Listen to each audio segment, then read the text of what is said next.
at a Florida college. The head of the International Monetary Fund has warned that global economic growth will slow because of tariffs and trade tensions, but she stopped short of forecasting a recession. The Donald Trump administration has threatened to revoke Harvard University's eligibility to enroll international students if it doesn't submit detailed records of its foreign students' illegal and violent activities. That's what they're calling it. India has said it has taken note of the growing diplomatic engagement between Bangladesh and Pakistan. Elon Musk's SpaceX is a front-runner to build US President Donald Trump's proposed missile defense shield. This is what Reuters is reporting.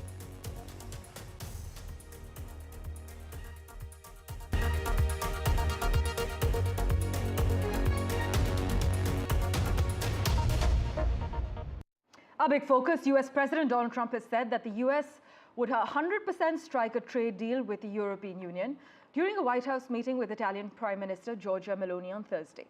Ms. Meloni, widely perceived as Europe's Trump whisperer, had more than a reputation as a diplomatic bridge builder at stake during this visit. Italy is also one of Europe's top exporters to the US, you must note.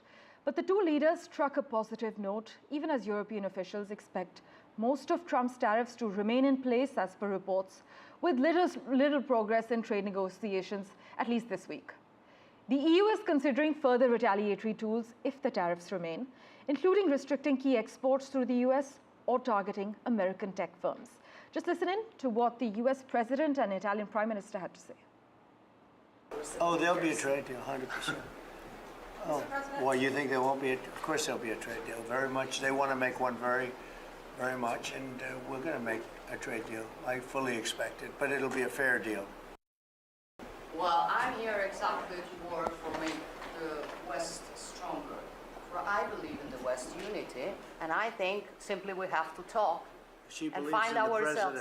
She believes in the president. Also, and find ourselves in the best middle way to grow together. That's why I'm here. So.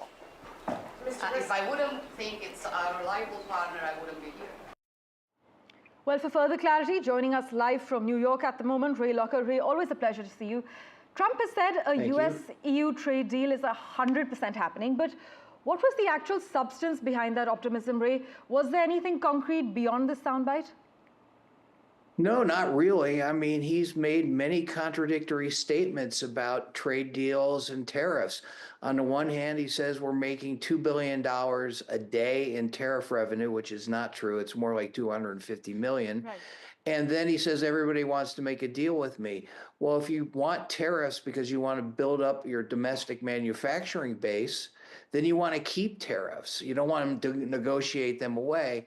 And in a lot of cases, what he's saying doesn't always make sense, unfortunately. Right. So despite the friendly optics, in fact, most of Trump's tariffs are expected to say, this is what reports highlight as well. But ideally then, what's the way forward for EU circles, Ray? Resignation, resistance, recalibration? Is there any follow-up planned? Well, I think you're seeing in the polls that his poll standing is now underwater. He has less support than he has opposition. That's only increasing. And you have people all around the country, even people who voted for Trump in November, saying this is hurting me. And they're coming out in great numbers in protest rallies around the country. You know, and I know that a lot of Republicans say that those are paid for by George Soros or somebody else, but they're not. And so there's a lot of legitimate opposition because people are being hurt by this. And so I expect that to continue. And I expect Trump to do what he often does, which is to make some kind of reversal and make it look like a victory for him. Well, Ray, as always, thanks so much for joining us. We're also hearing that the EU might retaliate if there's no tariff rollback. But we will, of course, wait to see what tools are on the table and whether we're talking targeted tech taxes, broader trade barriers. But thanks so much, as always, for your time. You're welcome. Thank you. Meanwhile, Donald Trump has said that the United States was in talks with China on tariffs, adding that he was confident that the world's largest economies could make a deal to end this bitter trade war that's ongoing. Mr. Trump confirmed that the talks had happened since he upped tariffs on China to a whopping 145% after Beijing retaliated to his sweeping Liberation Day worldwide levies. But Mr. Trump was cagey when asked if he had spoken directly with Chinese President Xi Jinping, despite having dropped several hints in the past that he has. But there's no denying that Mr. Trump's administration is locked in a war of sky-high reciprocal tariffs with superpower rival China that has unnerved world markets, as we've been extensively reporting as well.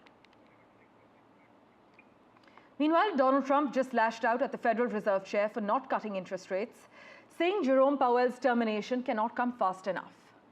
Donald Trump's taunt came as the European Central Bank cut rates, and a day after Powell warned that US tariffs could lead to higher inflation and slower growth. But no US president has ever attempted to remove a Fed chair prematurely, and such a move would fuel market instability after several rocky weeks for investors. This is what analysts are fervently arguing. Just listen in to what Donald Trump had to say. Mr. President, on Jerome Powell, you said that the termination of Jerome Powell cannot come fast enough. He says he won't leave it, even if you ask him to. Oh, he'll leave. If I ask him to, he'll be out of there. But I don't think he's doing the job. He's too late, always too late, a little slow, and I'm not happy with him. I let him know it, and if I want him out, he'll be out of there real fast, believe me. And joining us live on the broadcast for further clarity at the moment, Peter Cardio, live from New York at the moment. Peter, thank you so much for making time for us on NDTV. Trump says Jerome Powell's termination cannot come fast enough. What kind of signal does this send to Wall Street and the world? Is this more than just rhetoric? Well, I think, you know, it's his rhetoric, and he always threatens people, and so I don't think he's going to fire Powell anytime soon. I don't think he can legally.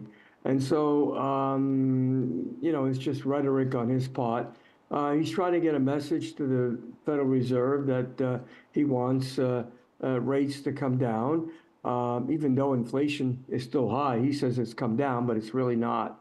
And of course, with this tariff war,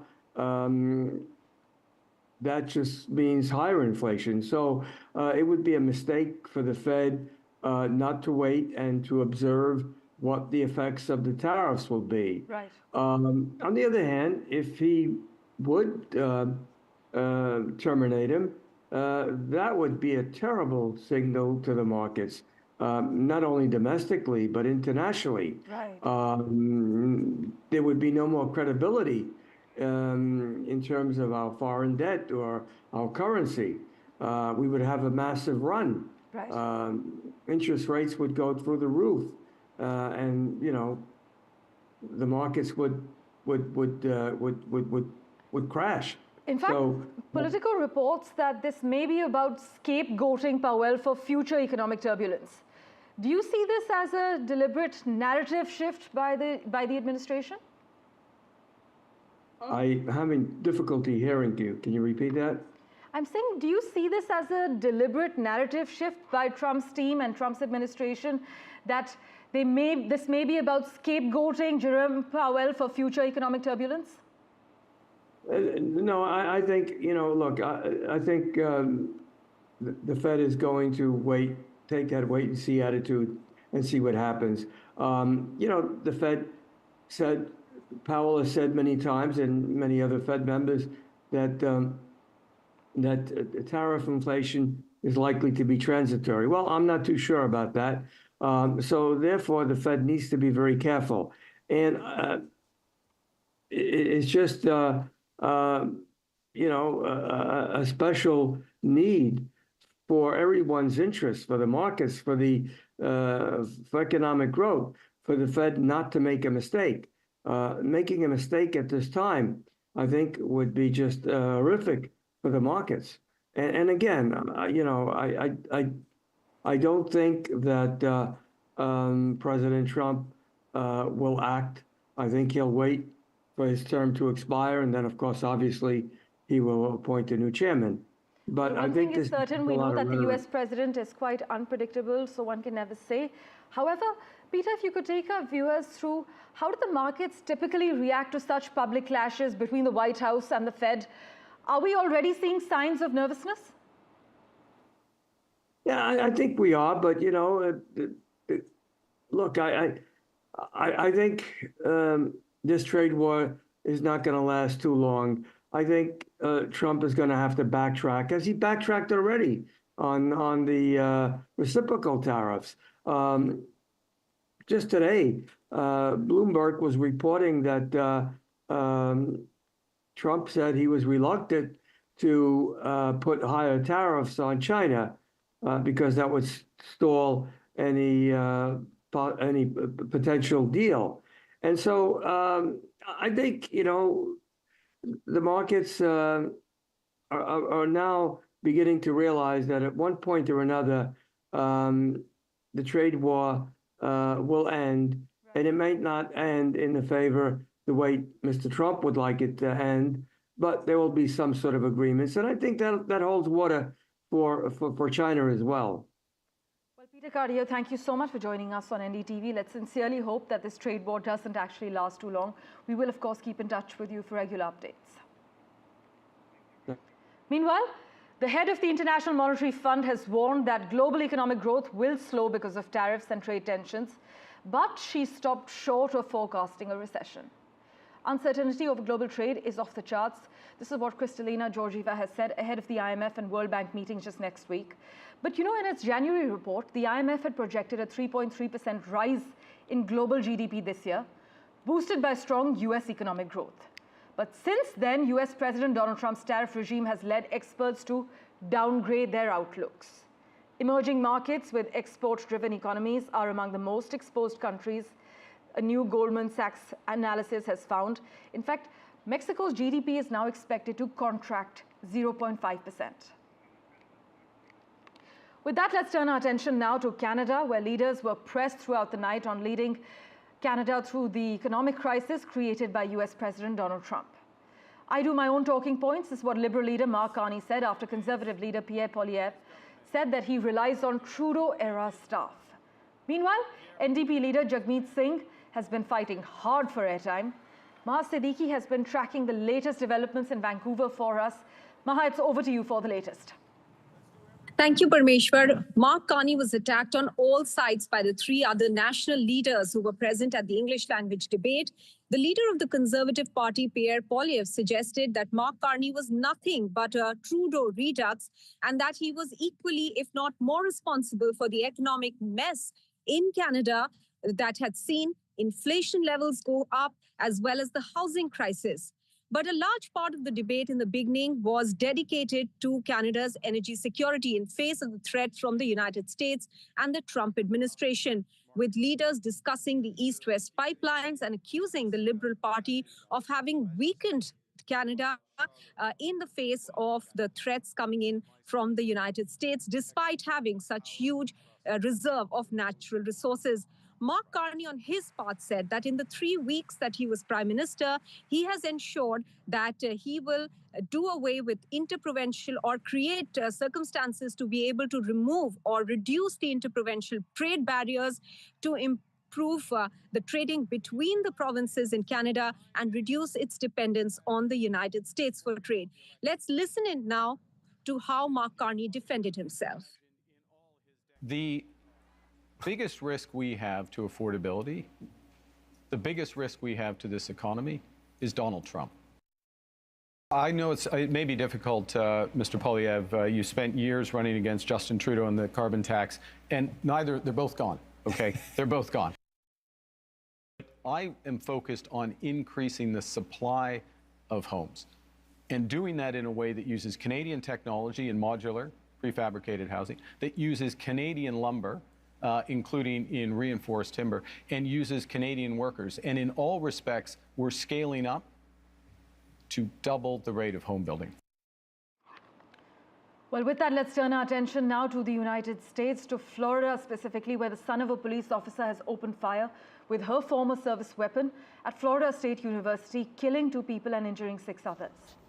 The alleged gunman, 20-year-old FSU student Phoenix Ickner, began shooting at around lunchtime near the Student Union building in the state capital of Tallahassee, and the suspect was shot by police and then taken to hospital. As we speak, the motive is still unclear. but the deceased were not students, campus police said, but their identities are yet to be released. Just sitting down doing my work and the alarm goes off. And first you're thinking it's just a fire alarm. It sounds a little different though. And I'm just hearing active shooter and you kind of just like panic a little bit in the moment. You're just like, damn, is that real? Like, take a little bit to process it, then you get to your safe area. I went to a little cubby space and then you just look down at your phone, look at the news and like start to process it. Like, damn, people just got shot a couple feet away from me. I've been briefed on the Florida State University, Tallahassee, active shooting. I guess it's an active shooter. Fully briefed as to where we are right now. It's a shame. It's a horrible thing. Horrible that things like this take place. And we'll have more to say about it.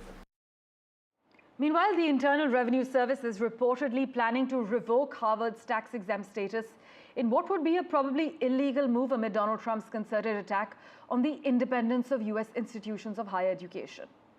Donald Trump on Tuesday called for Harvard, the U.S.'s oldest and wealthiest university and one of the most prestigious in the world, to lose its tax-exempt status. By the way, it is illegal for the president to direct the IRS to conduct an investigation or audit. But to take this further, we have with us alumni of Harvard University, Professor Richard Painter at the moment. Professor, thanks so much for making time for us.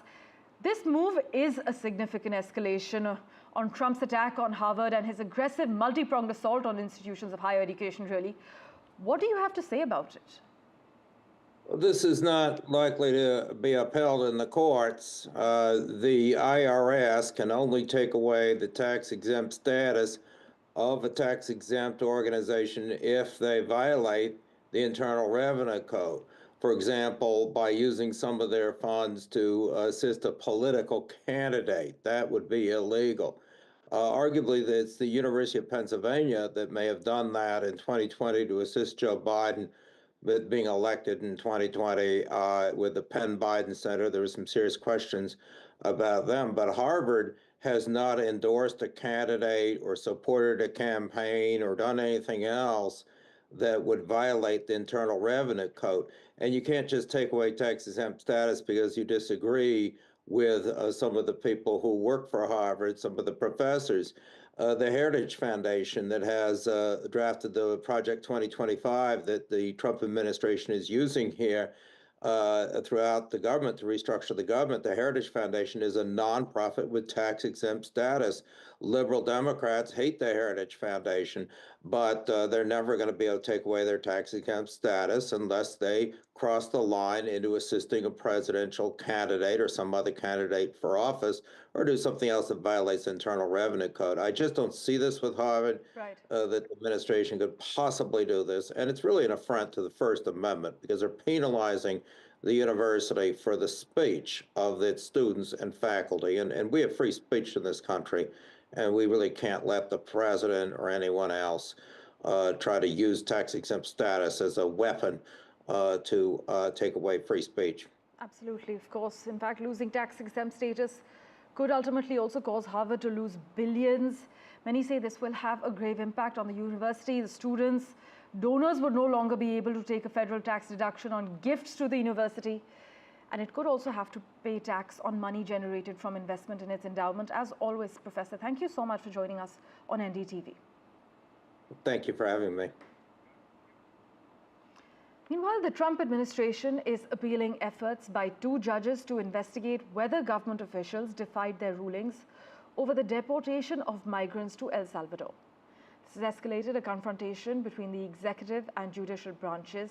The judges are probing whether Trump officials can have a full say on migrant removals, and the Trump administration has appealed efforts by 2 judges to investigate whether government officials defied their rulings over the deportation of migrants to El Salvador.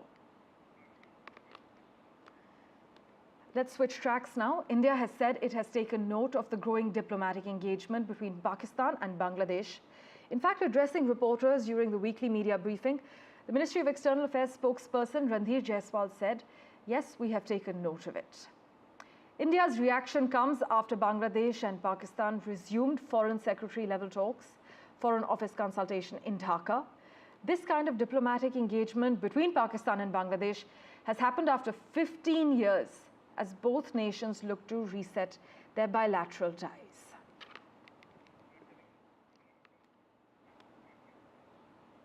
Meanwhile, India's Ministry of External Affairs has strongly criticized Pakistan's army chief over his comments on Kashmir, stating that Jammu and Kashmir is an integral part of India. The MEA questioned how a foreign entity could claim Kashmir as its jugular vein, and this reaction follows Pakistan Army Chief's assertion that Jammu and Kashmir is Pakistan's jugular vein, a remark that India sees as absolutely unacceptable. Listen in to what Pakistan's Army Chief had to say, followed by a reaction from India's Ministry of External Affairs. Government stance on Kashmir is absolutely clear.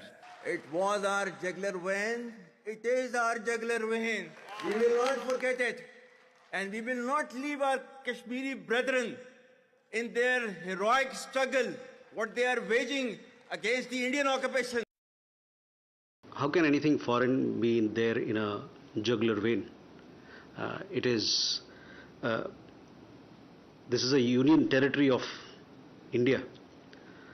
Its only relationship with Pakistan is the vacation of illegally occupied territories by that country.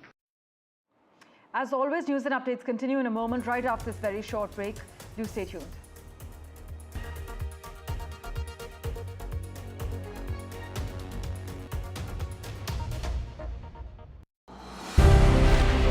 From energy grids to tech breakthroughs to defense cooperation, Prime Minister Modi's fourth visit to Sri Lanka is set to be the most consequential, one that will elevate and reshape the India-Sri Lanka ties from here on. And watch that unmatched, non-stop ground coverage on NDTV World with me, Gauri Dwivedi, right here from Colombo. In today's interconnected world, India's voice is more crucial than ever.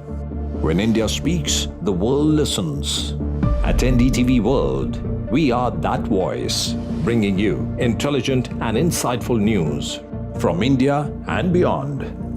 From geopolitics and diplomacy to economic shifts, migrations, tech disruptions, and the stories of our diaspora. We cover the news that shapes our global future. NDTV World, your new home for global news, is here. From interesting tech startups to industry-leading companies, politics, sports, culture, curry, cricket. Oh, there's so much to talk about. Like me, if you too thrive on interesting conversations, this is a show you cannot miss. Watch this space to know more about all matters and all people that make Britain what it is today. Out of Britain, with me, Radhika Iyer.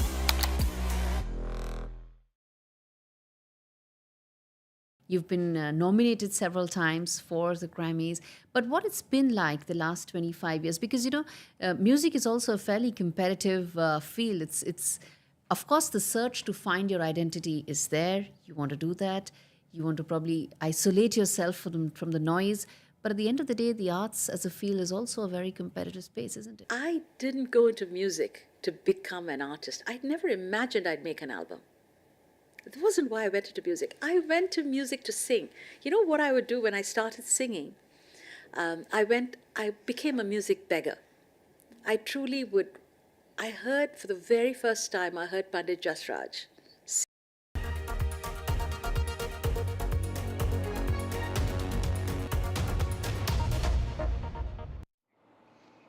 I'm aware that it's a Friday, but I'm glad I have your attention because here's a big crucial question for you. Is your fever pill silently harming you? Well, it's in your handbag, it's probably in your kitchen drawer, your office pouch, and definitely in your emergency first aid kit. We're talking about paracetamol, referred to as India's most casually popped pill. Whether it's a mild fever, a post-vaccine chill, or just that nagging headache, most of us reach for a Dolo without a second thought. But here's the shocker, because experts have now warned that we may be treating it like a harmless candy, and that could be a serious mistake. This isn't just medical advice, it's about a viral conversation that a US-based gastroenterologist has struck. We're talking about Dr. Pal Manikam. The doctors called this out on X, saying Indians take Dolo 650 like it's Cadbury gems. And this post on social media has now exploded. But behind this one-liner is a deeper, more dangerous reality, you know. Paracetamol, as you're well aware, is not a multivitamin, it's a drug. And when taken without guidance, especially over long periods, it can quietly damage your liver and kidneys, and this is what experts want you to know. Here's the problem. We often self-medicate, and some people tend to actually trust their neighborhood chemist more than they trust a doctor. And that trust is costing us. So the next time you reach out for that little white pill, pause, ask, check, and don't pop it blindly, because experts are flagging a red flag. Your liver will thank you, because this isn't about scaring you, it's about waking you up. With that, let's turn our attention now to the latest as far as Saudi Arabia is concerned. In fact, I must inform you that currently the defense minister has visited Tehran. The officials there have greeted him. This visit was ahead of weekend talks between Iran and the United States over the Iranian nuclear program. The defense minister delivered a message from Saudi King Salman bin Abdulaziz to Iranian Supreme Leader Ayatollah Ali Khamenei on Thursday. This is what Iran's state media has reported.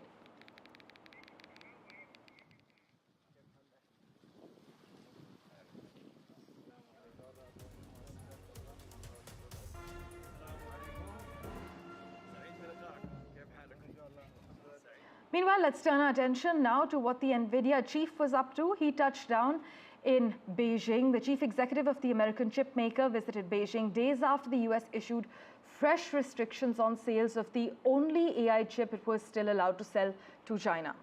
China Daily, which is the ruling Communist Party's official English language outlet, published a photo of Huang in the capital, saying that the trip came 3 months after pledging to continue cooperation with China during his last visit. You must note, though, it added the hashtag #OpportunityChina, which it has previously used in posts promoting US-China exports.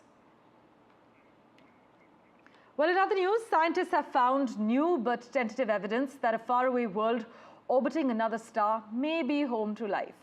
A Cambridge team studying the atmosphere of a planet called K218b has detected signs of molecules which Earth are only produced by simple organisms, and this is the second and most promising time chemicals associated with life have been detected in the planet's atmosphere by NASA's James Webb Space Telescope. But while scientists find strongest evidence, the team stressed that more data is needed to confirm these results. Meanwhile, Elon Musk's SpaceX is a front-runner to build Donald Trump's proposed missile defense shield. This is what Reuters is reporting. And Musk has formed a consortium with 2 other companies with close ties to the president. This is Peter Thiel's Palantir and drone maker Anduril, in a bid to build key parts of Trump's Golden Dome, modeled on Israel's Iron Dome anti-missile system. Thank you so much for investing your time in watching this edition of The World 24/7. We'll keep tracking the latest for you. Do stay tuned.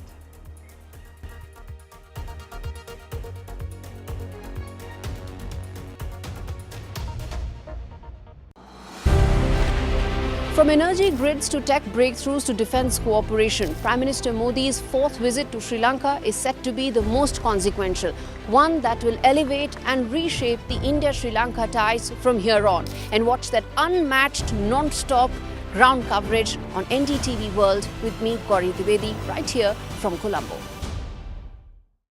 In today's interconnected world, India's voice is more crucial than ever. When India speaks, the world listens. At NDTV World, we are that voice, bringing you intelligent and insightful news from India and beyond. From geopolitics and diplomacy to economic shifts, migrations, tech disruptions, and the stories of our diaspora. We